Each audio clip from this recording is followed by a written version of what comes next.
বন্ধুরা, আজকে আমি ফুলকপি পাতাটাকে ছাড়িয়ে নিয়েছিলাম আগে থেকে। এরপরে সসপ্যানের মধ্যে ওই ফুলকপি পাতাগুলো সিদ্ধ করে নেব। এরপরে পরিমাণ লবণ দিয়ে দিলাম, লঙ্কা, রসুন, কালো জিরে মিক্সিখানে নিয়ে নিয়েছি।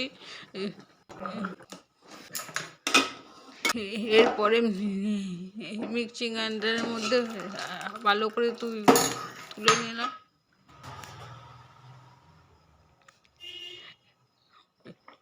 পেস্ট করে নেবো। এরপর কড়াই বসিয়ে দিয়ে পরিমাণ মতো লবণ দিয়ে দিলাম।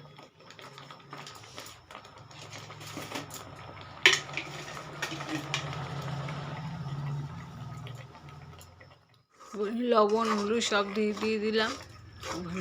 ভালো করে না একটু নাড়িয়ে নিলাম ভালো করে। এখন অনেকখানি শুকিয়ে এসেছে।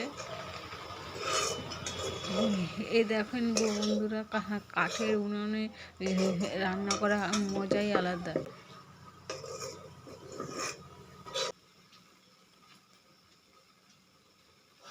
দেখেন বন্ধুরা, অনেক শুকিয়ে এসেছে, অনেকখানি শুকিয়ে এসেছে। আরটু শুকোলে ভালো হয়। ভালো করে একটু শুকিয়ে নেবো। আরও একটু ভালো করে জাল টাল দিয়ে ভালো করে শুকিয়ে নেবো।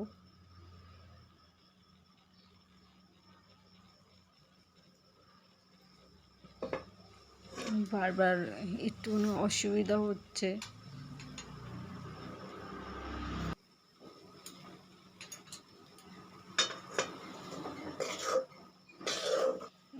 দেখেন বন্ধুরা, তাও অনেকটাই হয়ে এসেছে।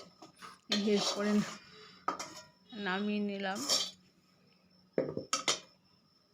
একটা বাটির মধ্যে, নামিয়ে নিলাম।